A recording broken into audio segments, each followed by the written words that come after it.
Okay, let's do sound check first. Good afternoon, I'm Trixie Cruz-Angeles. Today's topic on Luminous will be on yung report daw ng IBP o yung petition ng Integrated Bar of the Philippines, kasama pa ang ibang mga abogado, doon sa UN Special Rapporteur on the independence of the judiciary, the independence of the Special Rapporteur on the independence of judges and lawyers. Right? As we know, ayon dun sa balita, nag-file daw ng isang petition at parang report ang Integrated Bar of the Philippines ukol daw sa naturang sinasabing pag-atake daw doon sa independence ng ating judikatura. Gawa daw ng pag-atake ng ating Pangulo doon sa ating Chief Justice. Ngayon, from our perspective, maliwanag naman na wala, pero discuss natin ito mamaya. Ang importante muna, malaman natin kung ano ba ang Special Rapporteur on the Independence of Judges and Lawyers. Noong, ayon dun sa website ng OHCHR, Office of the High Commissioner on Human Rights, kung saan pumapatak yung Special Rapporteur on the Independence of Judges and Lawyers, ito ay para tinitignan ng isang rapporteur na ang mga issues ukol dun sa independence nga ng ating judikatura at ng ating mga abogado. Halimbawa kasi, dito, personal experience na lang po, a few years ago, marami po kaming mga death threats na nauukol doon sa mga kaso na hinahawakan ko at saka ng aking mga partners. Noong panahon na yon, nagre-represent ako ng mga mutineers, ng mga sundalo na nag-challenge dun sa autoridad ng ating gobyerno at madalas po ay nakakatanggap ako mga death threats, nakakatanggap po ng mga emails yung mga aking kliyente supposedly tungkol sa akin, etc. Yung mga ganito pong special rapporteurs, yung mga ganito pong mga bodies sa UN Office of the High Commissioner on Human Rights ay tumitingin po kung ang isang bansa po ay nagme-maintain ng isang judikatura at ang kanilang bar o yung mga abogado nila ay independent. Ibig sabihin, maaari silang magtrabaho nang hindi sila tinatakot, hindi naaapektuhan, etc. Bakit? Kasi kung tinatakot niya ang mga abogado o tinatakot ang mga huwes or hindi na sila nagiging impartial at nagkakaproblema tayo sa justice system. Yun lang po yun. Pero, tandaan po natin, Office of the High Commissioner on Human Rights ito. Ibig sabihin, this is a body outside of the Philippines, hindi nating bansa ito, at nagkakaroon lang sila ng jurisdiction sa atin kapag pinapayagan po natin. So ngayon, ano nangyayari? Pag kami nag-submit po ng isang request or report dun sa Special Rapporteur, ang nangyayari ay mag-kick in na po yung mandato ng Special Rapporteur. Ano yung mandato nito? To inquire into substantial allegations transmitted to him. So pwedeng mag-transmit ang kahit na sinong tao. Kahit ordinaryong tao, kahit public official, kahit gobyerno, maaari pong mag-submit ng report o ng reklamo or request para mag-imbestiga dito sa isang issue na ito na tumutukoy doon sa independence ng judiciary o kaya ng mga abogado. To identify and record not only attacks on the independence of judiciary lawyers and court officials, but also the progress achieved in protecting and enhancing the institution. So, ibig sabihin, tinitignan din kung merong issues din ukol dun sa whether or not nagde-develop ng hindi naman kasi lahat ng judiciaries natin ng ibang mga bansa ay advanced to the extent na they are semi-independent talaga from the other branches. Hindi sila naaapektuhan ng mga politika, hindi sila naaapektuhan ng pera or ng reputasyon ng isang nasa sakdal. In which case, minomonitor ng Office of the High Commissioner on Human Rights through the Special Rapporteur yung ganitong mga developments. Identify ways to improve the judicial system. So ibig sabihin, maaari din magrekomenda ang Special Rapporteur natin. At pwede rin silang mag-aral na sila na mismo ang gumawa ng proposals. Tandaan natin, proposals lang po ito, mga suggestions po ito, at hindi naman po kinakailangan na sundin. Kumbaga, walang compulsion na sundin ang mga rekomendasyon nito. Gayunpaman, yun ang mandato nila. At cooperate closely while avoiding duplication with relevant United Nations bodies, mandates, and mechanisms. So self-explanatory yun. To report regularly to the Human Rights Council in accordance with the program of work, and then annually to the General Assembly. So anong nagagawa? Anong pwedeng gawin ng Special Rapporteur? Maaari siyang mag-act on the information. Unang-una, how does he act on the information? First, pwede siyang sumulat dun sa gobyerno na nirereklamo at dalhin yung concerns na yon. Sasabihin ng Special Rapporteur, let's say it is the President na nireklamo, he will write to the President and to the appropriate agency dun sa Pilipinas at tatanong at i-transmit yung concerns na ito at magtatanong kung ano na nga ba, pwede bang i-clarify ninyo, ganito ba talaga ang sitwasyon, kasi ito yung nirereklamo sa inyo. So, clarificatory yan, pagka sumulat yung rapporteur dito sa ating mga opisyales ukol dun sa reklamo na ihinain sa kanya o sa petition na inihain. Maaari bang mag-country visit ang rapporteur? Oo, maaari. Pero only upon the invitation of the country. So, ibig sabihin, maaari din nating imbitahin yung rapporteur. O, hindi ka dito, tignan mo talaga yung sitwasyon dito. Tignan nyo kung totoo yung pinagsasabi dyan sa petition na yun. At kung hindi man totoo, maipapasok yan. Whether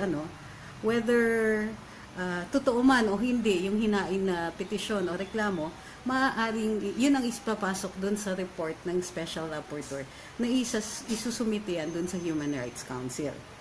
Tapos annually nagpe-presenta siya ng report at annually nagbibigay siya ng updates dun sa developments ng human rights at ng independence ng ating hudikatura at saka ng ating mga abogado. So ngayon, in short, while this is an external body, hindi po ito necessarily this is nothing for us to really worry about. Bakit? Investigative sila and recommendatory sila dun sa UNCH, sa High Commissioner on Human Rights at nagre-report sila.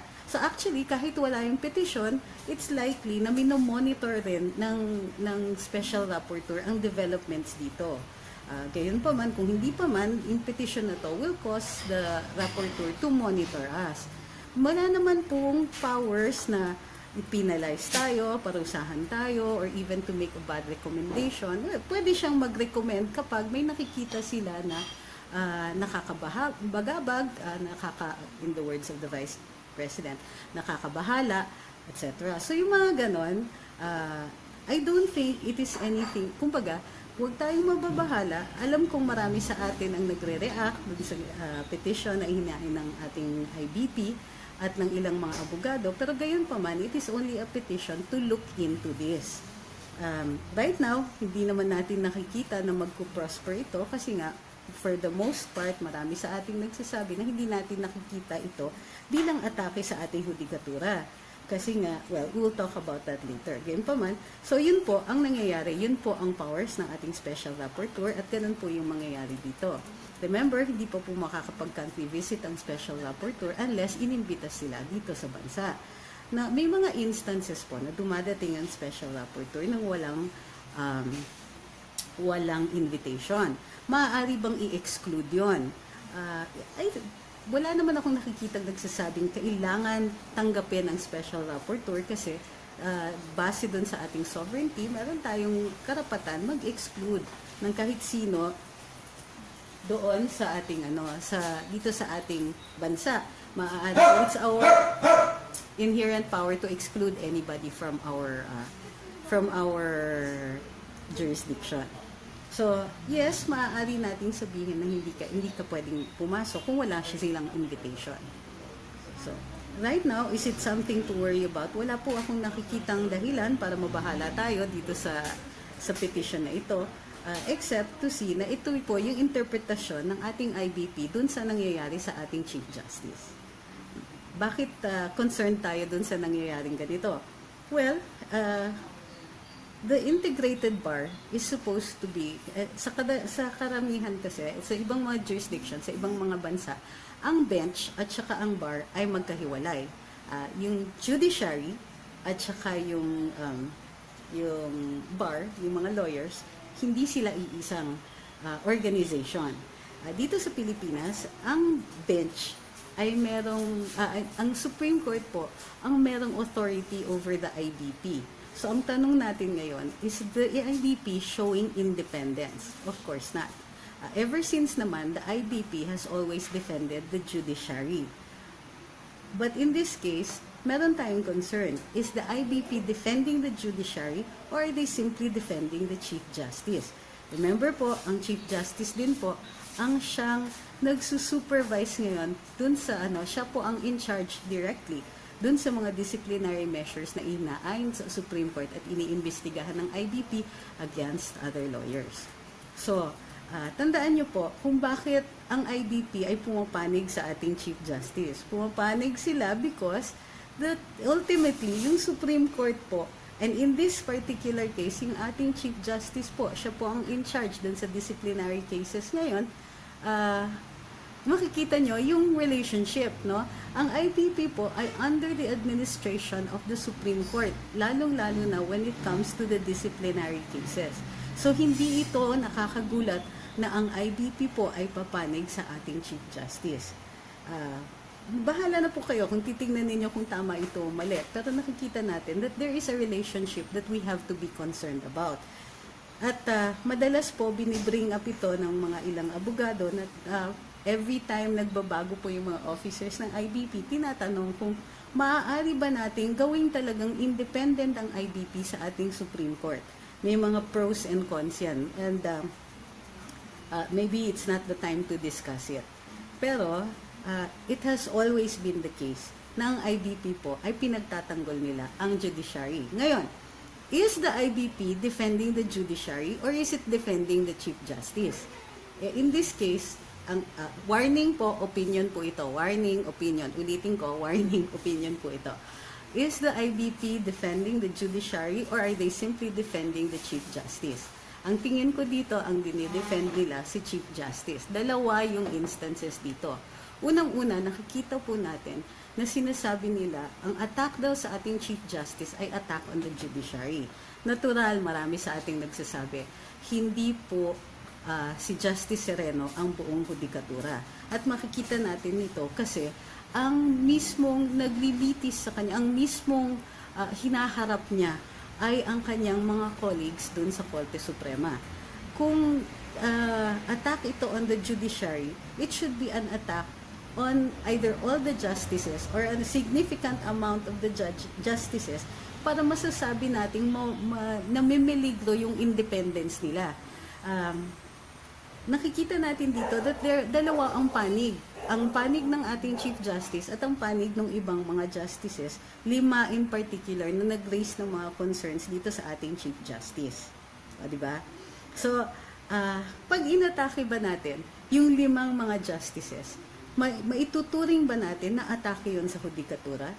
O maituturing natin na ordinaryong kaso kasi may allegations tayo sa kanila ng paglalabag ng batas?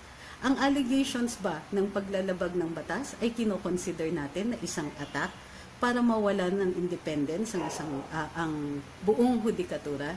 Ang submission ko dito, hindi po. Kasi nga, kapag ang ating Chief Justice, hindi siya po ang kumakatawan sa ating buong hudikatura. Sabi na natin yon, pero it bears repeating. The Chief Justice is not the Supreme Court. The Chief Justice is not the judiciary. Merong actual na kaso na nakafile. Merong actual na concerns na nire-raise tayo tungkol sa ating Chief Justice. Yung interpretation as to whether or not yung concerns na yon o yung kaso na yon ay may basis, ay i-decide po ng ating Korte Suprema. Hindi nga po tayong nagde-decide noon. So, either the Chief Justice, so ang nakikita natin, either yung Chief Justice ay respondent or bahagi siya ng judiciary. Kung bahagi siya ng Korte Suprema, there are two sides. So the IBP has clearly taken the side of the Chief Justice. Diba? Kung matuturing natin dito na ang ating Chief Justice ay respondent at ang nag-judge sa kanya nga ay ang kanyang mga colleagues, then the judiciary here is represented by the remaining members of the Supreme Court. The Chief Justice, hindi po siya kumakatawan ng ating Korte Suprema ngayon, sapagkat siya po ang respondent dito sa kaso na ito. Okay, so hindi ko po nakikita o hindi ko po mai-interpret itong particular na kaso na ito bilang isang atake dun sa hudikatura. Ngayon, what about yung sinabi ng ating Pangulo dun sa ating Chief Justice na something like lagot ka? Di ba? Now magkalaban na tayo. We are now enemies. Ang makikita natin, what is the definition of an attack? It is an act of aggression. Di ba? An act of aggression means it is not, kumbaga, it is not in response to anything else, or kumbaga, it is an act of aggression of its own. Hindi siya defensive act. Atake siya, di ba? So in the case of our President and the Chief Justice, sino ba ang nag-akusa? Sino ba ang nag-atake? Several times sinabi ng ating Chief Justice dun sa ating presidente, ikaw ang may pakana nito. This is part of a well-orchestrated campaign, etc. Yung mga salita niyang ito could be considered an attack on our president. And in which case, nung nasobrahan ng ating Pangulo, then he retaliated by saying, sige, sinasabi mong kalaban mo ko, okay, magkalaban na tayo. So, is this an attack? Hindi. Kumbaga, I would equate yung response ng ating Pangulo as an act of self-defense or in defense of his own actions and in response to a challenge or something that we can consider an attack, although it is an attack using only words. Okay?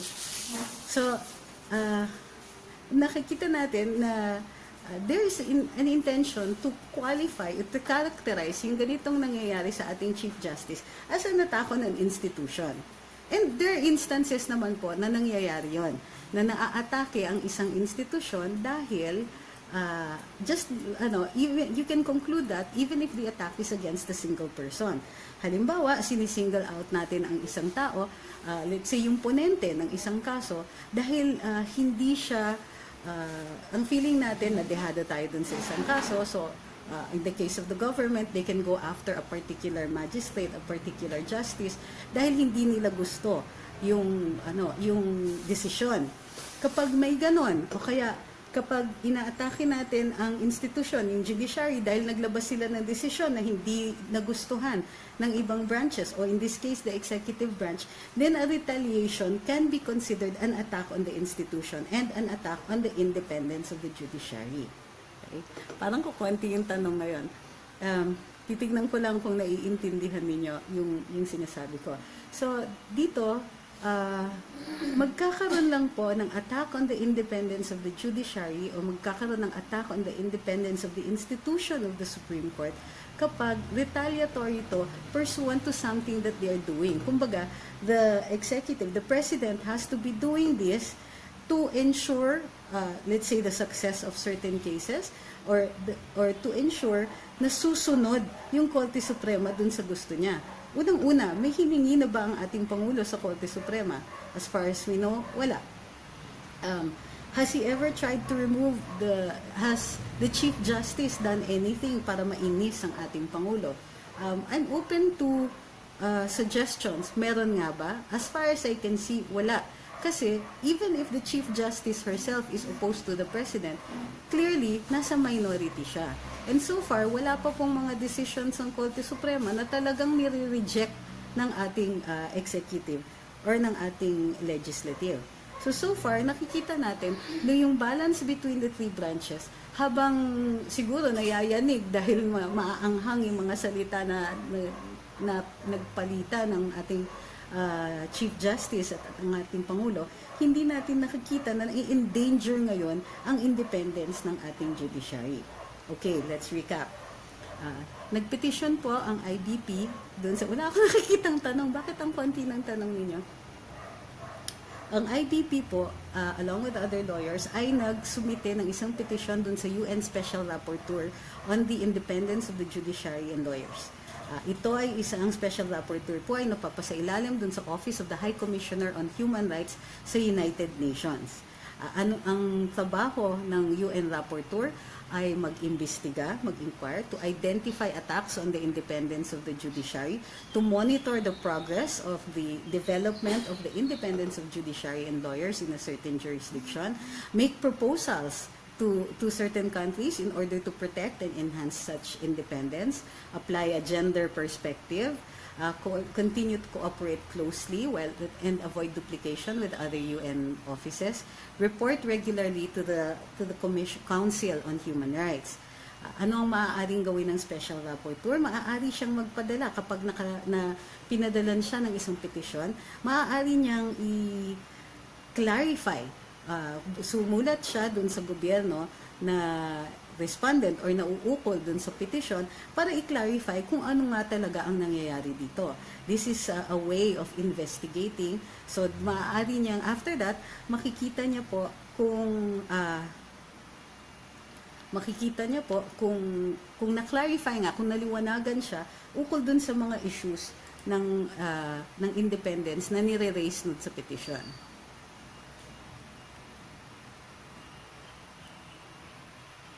Okay. Sabi dun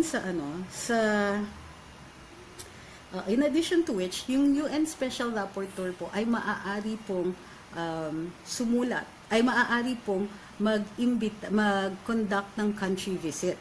Pero maaari niya lang pong gawin ito kapag inimbitahan siya nung naturang bansa. Ano pa? Maaari siyang magpadala ng annual reports, etc. Kanino sinusumite ng Special Rapporteur yung kanyang report? Doon sa Human Rights Council po. Ano po ang ginagawa ng Human Rights Council kapag nasumite ang report ng Special Rapporteur?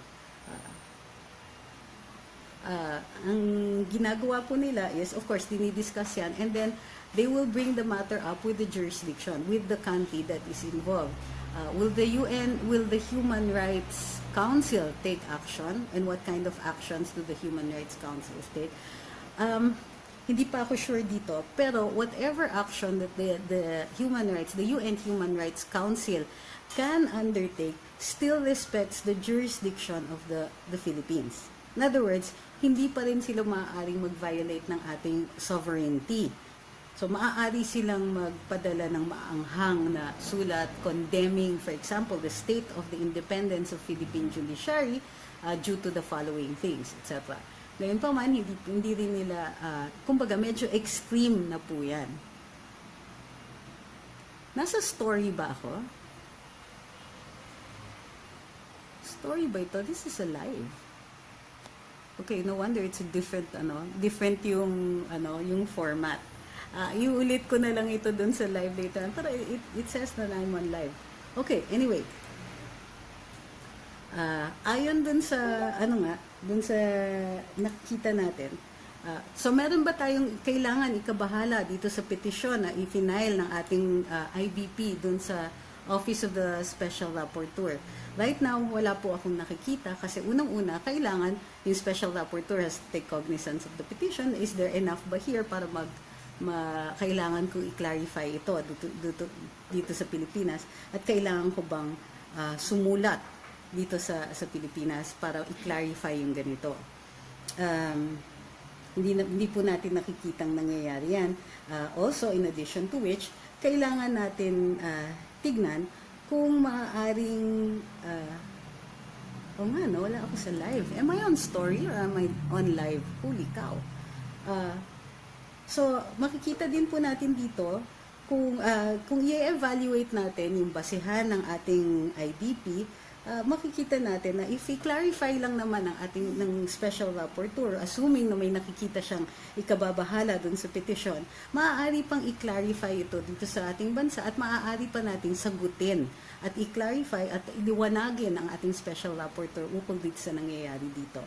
At maaari natin liwanagin ang mga nangyayari doon sa Oh, sige, no, I'm on video. Okay. Sige, check ko lang yung volume, no? I'm on Trixie Cruz-Angeles. Holy cow, that's why. Alright, i-share ko na lang to dun sa, sa Luminous. No wonder mababa yung Sige, we'll just share this on Luminous. Again, I thought I was on Luminous. That's why maano to. Mababa yung yung viewership. So yun. If there are any questions, i-share ko ito doon sa Luminous para makita natin yung so that you can ask your questions. And then we can go on live again later tonight for your particular questions. O dun sa mga naiinis pag ginagamit ko yung word na nakababahala, matagal ko na pong ginagamit yon long before the Vice President made it her favorite word. So huwag nyo na po akong batikusin tungkol doon kasi napakababaw po ng ganyang klaseng observation. Okay, is there any other questions? O sige, we'll go live on Luminous later this evening, siguro at about 6 o'clock. To reiterate yung mga diniscuss natin dito and to take your questions. Kasi right now, I didn't realize that I am on my personal account. I am shocked, actually. Hindi ko chinek.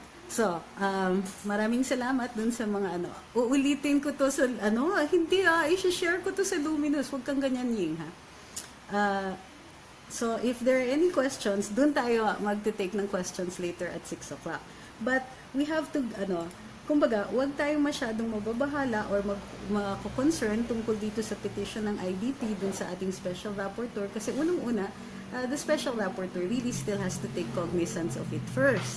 At merong opportunities pa to clarify, may opportunities din kung iimbitahin natin yung special rapporteur. Assuming na he thinks it is important enough for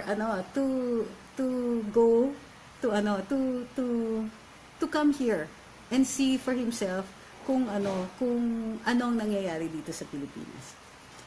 Okay? I realized na kapag nandito pala ako sa personal account ko and on story, ang dami kong ibigan na nakikinig. Nahiya ako tuloy sa inyo bigla. So sige, we will share this if it is possible to share this on Luminous, tapos we will take questions later on. In the meantime, maraming salamat po dun sa mga nakinig at at nagpapasalamat ako dun sa nagpapasalamat ako dun sa mga kaibigan kong right now. Alam ko you're not really very fond of my opinions, but I see you online and listening. Thank you very much for listening and not getting mad at me. I will now share this on my on the Luminous page.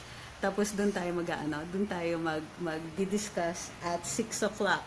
Maraming salamat din po sa inyong lahat. Hi guys. Holy cow, these people. I'm seeing people who are really close friends who normally don't view me on Luminous because we have different political affiliations. Thank you very much for being nice enough to watch these, guys. Sige, for the followers, I'll see you on Luminous at 6 o'clock. And yes, I am sharing this on YouTube later on. YouTube ko is Trixie Cruz-Angeles. Alright, thank you very much. I hope you guys have a good day.